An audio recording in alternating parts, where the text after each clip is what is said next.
प्यारे दोस्तों, आज हम आपको दनादिल के कत्ल का वाक़या सुनाने वाले हैं। सीधे साधे आदमी का कत्ल, सारस और परिंदों की गवाही। पूरा वाक़या सुनकर दिल खुश हो जाएगा। आप इस वीडियो को लाइक करके आखिर तक ज़रूर देखें। तो बिना वक्त ख़राब किए शुरू करते हैं। दोस्तों, पुराने ज़माने में ईरान के एक शहर में एक नेक और आरिफ शख्स रहता था जिसका नाम दनादिल था। अक्सर लोग उसे दरवेश के नाम से पुकारते थे। आसपास के लोग भी उसे पहचानते और उसकी इज्जत करते थे।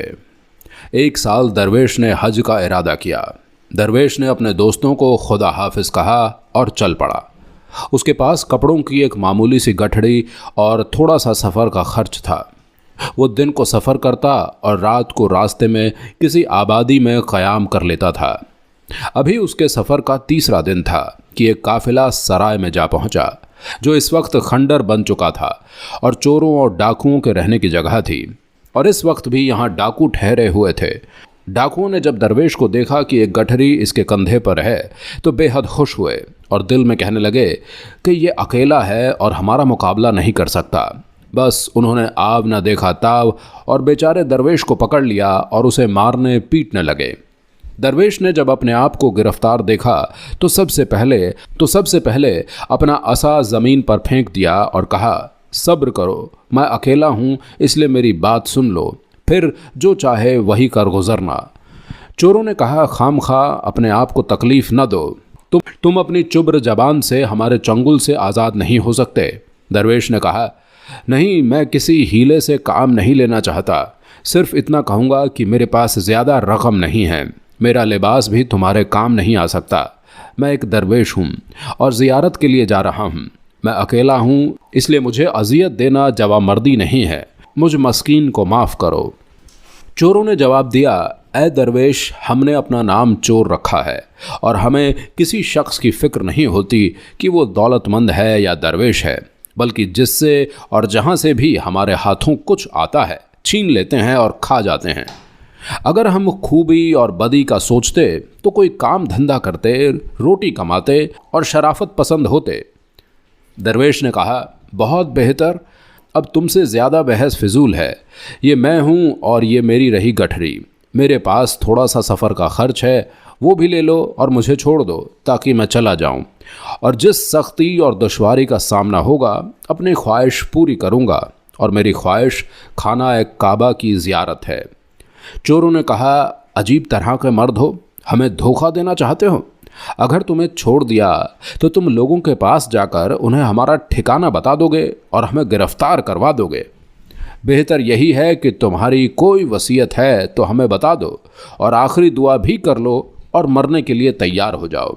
दरवेश ने कहा, मालूम होता है कि ये तुम्हारा आखिरी फैसला है कि मुझे कत्ल कर दोगे, लेकिन जान लो कि किसी बेगुनाह का कत्ल तुम्हारे लिए बाइस बदबख्ती होगा, और जिस तरह तुम इस वक्त अपने अंजाम से डर रहे हो, इससे पहले भी इंसाफ के शिकंजे में जोड़ लिए जाओगे।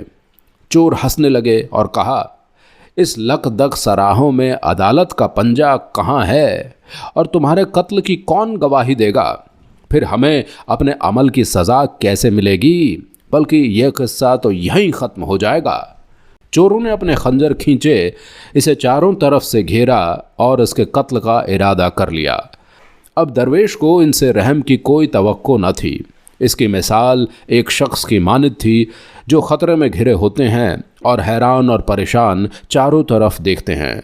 इसलिए वो मुंतज़िर था कि कोई शख्स आ जाए और उसकी मदद करें, लेकिन कहीं से निजात की कोई उम्मीद न दिखाई दी।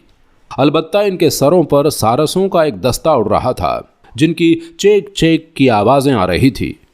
दरवेश ने नाउम्मीदी की हालत में परिंदों को देखा और कहा, ए परिंदों, देखो और गवाह रहना, मैं इस सेहरा में बेरहम कातिलों के हाथों में गिरफ्तार हूँ। ए परिंदों, गवाह रहना और इन जालिमों से मेरा इंतकाम ज़रूर लेना। चोर दरवेश की बातों से हंसने लगे और उनसे कहा, तुम वाकई सादा इंसान हो, तुम्हारा नाम क्या है? दरवेश ने कहा, दनादिल। चोरों ने कहा, बड़ा अजीब नाम है, दनादिल, लेकिन तुम खुद ऐसे नादान और अहमक हो कि हवा में उड़ने वाले परिंदों को गवाह बना रहे हो और इन्हें दुश्मनी और इंतकाम के लिए बुला रहे हो। इसके बाद वो दरवेश से मजाक करने लगे और आखिरकार उसे कत्ल कर दिया। चोरों को जब भी उनकी बातें याद आती तो हंसने लग जाते कि दनादिल ने किस तरह परिंदों से दरख्वास्त की थी कि इनके खून का बदला लेंगे। दूसरे दिन चंद मुसाफिर इसी रास्ते से शहर आ रहे थे। उन्होंने जब दरवेश की लाश देखी तो निहायत एहतराम से दफन कर दी। जब इसके कत्ल की खबर शहर में पहुंची तो सब बेहद गमगीन हुए और इसकी बख्शीश की दुआ मांगने लगे, क्योंकि इस दरवेश ने किसी से कोई बुराई नहीं की थी और इसका कोई दुश्मन नहीं था। इसलिए किसी पर शक ना गुजरा कि कातिल कौन है। अलबत्ता अक्सर लोग इस इंतज़ार में थे कि कातिल ज़रूर पकड़े जाएंगे और बेगुनाह का खून उसके दामन पर जाहिर हो जाएगा और कातिल रुस्वा हो जाएंगे। कुछ वक्त गुजरा और नारोज़ आ गया। इस दिन शहर के सब लोग हस्बे मामूल सहरा में जाया करते थे और सैर व तफरी करते थे और अपना अपना गिरोह बनाकर दरख्तों के साए में इकट्ठे बैठते थे।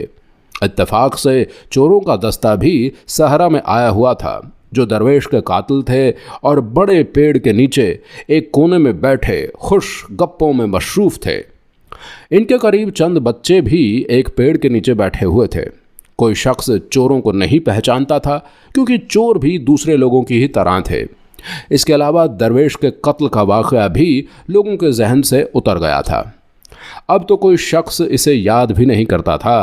इत्तफाकन उस दिन जबकि मौसम बेहद सुहाना था, चिड़ियों का एक दस्ता उड़ते हुए आता, दरख्तों पर बैठता और फौरन उड़ जाता था। इसी तरह दूसरी कई चिड़ियाँ चें चें करती हुई दरख्तों पर जमा हो जाती थीं और शोर गुल करती थी। अब तो चिड़िया एक पेड़ पर जा बैठी जिसके नीचे चोरों ने डेरा लगा रखा था और वहाँ भी चें चें की आवाज़ें शुरू कर दी। इतने में एक चोर ने कहा, उन परिंदों को देखो किस तरह शोर मचा रखा है। एक चोर ने हंसते हुए कहा, मुझे तो ऐसा मालूम होता है कि जैसे उस दरवेश के खून का मुतालिबा कर रही है। दूसरे ने कहा, नहीं, ये चिड़िया है और उस जगह सारस थे। दूसरे ने कहा, सच तो ये है कि दरवेश कितना सादा था जिसने अपने कत्ल का परिंदों को गवाह बनाया था। चोर इसी तरह बातें कर रहे थे और इर्द गिर्द के लोगों से गाफिल थे, लेकिन उस दौरान दरवेश के पड़ोसियों ने चोरों की बातें सुन ली। इसलिए एक दूसरे से कहने लगे, एक चीज़ है, ये लोग चिड़ियों को देखकर दरवेश और उसकी मौत के जिक्र में लग गए हैं। लाजमी तौर पर इस कत्ल के मुतालिक कुछ ना कुछ जानते हैं। बहरहाल मालूम होना चाहिए कि दरवेश का कत्ल इन चिड़ियों और उन लोगों की बातों का एक दूसरे से क्या ताल्लुक है।